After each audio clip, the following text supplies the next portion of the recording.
Today on The Young and the Restless, Claire works to convince Jordan she misses her.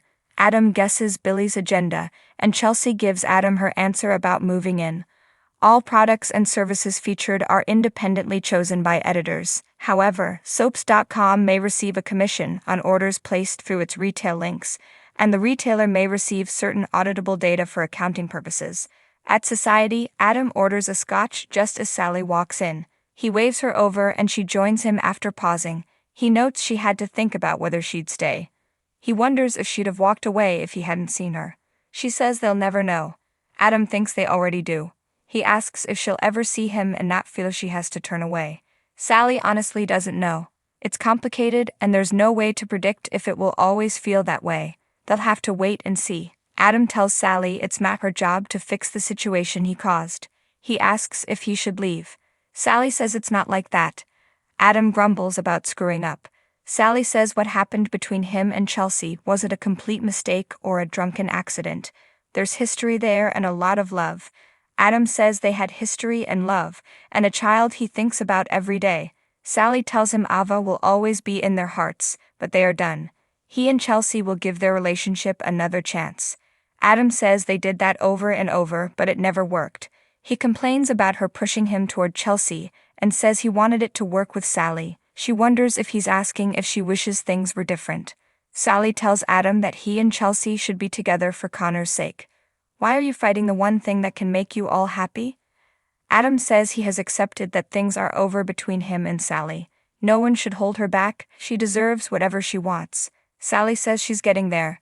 Adam agrees that he, Connor, and Chelsea should be a family. The focus is Connor and they're trying to support him. There is probably something that you should hear from me. He tells her he's asked Chelsea to move into the ranch house with him and Connor.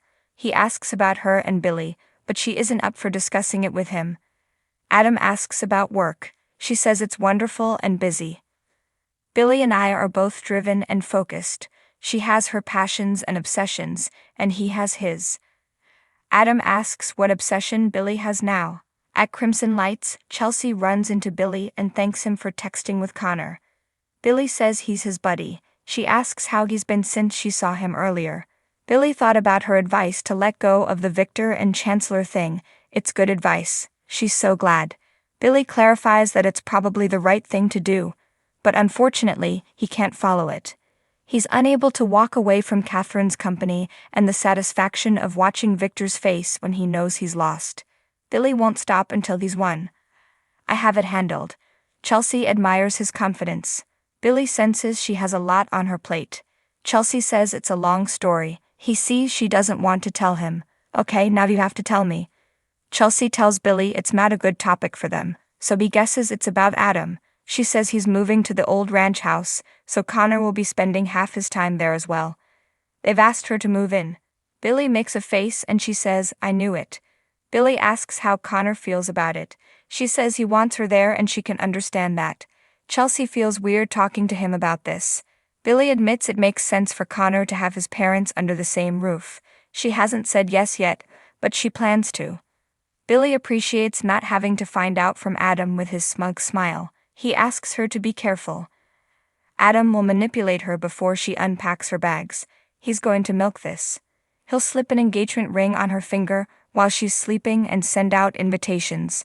Chelsea insists she and Adam are done, but Connor needs continuity and she'll do anything for him. Billy assures her he's a strong boy and will handle this just fine. What about you? Chelsea will be fine. Billy nods, yeah, you will. He admits he sometimes thinks what happened in Baltimore was what she really wanted, to be with Adam in that way. Maybe you just haven't seen that yet. At the park, Claire gawps at Jordan, who tells her that her instincts are still sharp. I taught you so well. Claire says she called the prison, and they assured her nothing had changed. Jordan smirks that just shows you what they don't know. You wouldn't come to me, so I came to you. Surprise.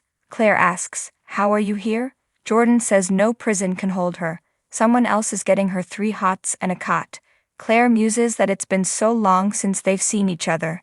Jordan says she's been keeping her eye on her. Claire muses that Jordan is smart and sees right through people. She knows exactly what to say and do to get what she wants. Jordan makes a crack about her grandparents and Claire turns wistful. Jordan asks if there is trouble in paradise. Claire tells her she's lost there. Sometimes she's in a room with the Newmans and it's like she is watching herself from a distance. Aunt Jordan, they do such horrible things. Jordan croons, honey, I told you who they were. Claire says she didn't listen and now she's more alone than ever. Jordan tells her she doesn't look lost. She has a new family, a new life, new clothes. It's like their life together never existed. Claire says she's playing along because she has no other choice. Jordan asks why she needs these people. Claire reminds her she taught her to exploit people to get by. It's not easy, especially not now with her there. She mocks Nikki and Victor for getting sick of one of their mansions and building another one. Jordan asks if she remembers the vicious things she said to her at the prison. Claire had just found out that the parents she thought had abandoned her were patient and kind. It's not that simple though. They treat everyone and everything like they don't matter. I've seen who they really are. Maybe you were protecting me all along. Jordan sighs. I have waited weeks, days, months to hear these words. She walked the prison yards wondering if Claire understood and knew. She kept hoping that she was feeling remorse and wanting vengeance and their life back together. Jordan realized that she never once called her, wrote her, or visited her. Did you? She would still be in that cell if not for a little gumption and ingenuity. She asks, have you really seen the light? Claire complains about the Newmans' tests of loyalty. If you're not in the inner circle, they'll burn you to the ground.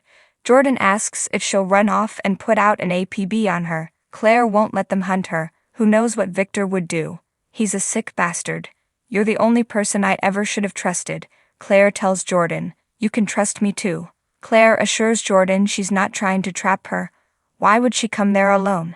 Jordan thinks maybe she wanted to make sure it was her before she sounded the alarm.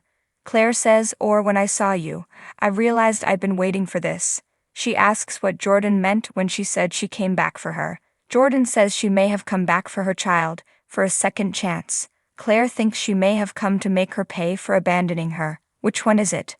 Jordan says it's up to her.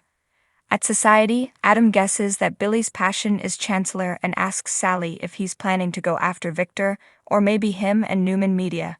Sally tells Adam he thinks about Billy more than he does about him. She hints that her boyfriend is miserable, so Adam assumes he's planning to go for the jugular. Sally tells Adam she doesn't want to be in the same room with him when he's like this. He causes so much damage and then gets annoyed at the fallout. Adam wants her to tell them more about this fallout. At Crimson Lights, Chelsea asks Billy how he's so kind and understanding after what happened. Billy's not up for sainthood. He tells her he wouldn't take back any of their time together, but it ended and there's no going back. Chelsea will never forgive herself. She wipes a tear as he assures her that they'll be okay. She thanks him for listening and for being him. Billy says, don't let him tell you what you think. Be careful. In the park, Claire tells Jordan she can't trust the Newmans. Jordan snarks that there's always the Abbotts. Claire says Kyle's the only person she can be herself with.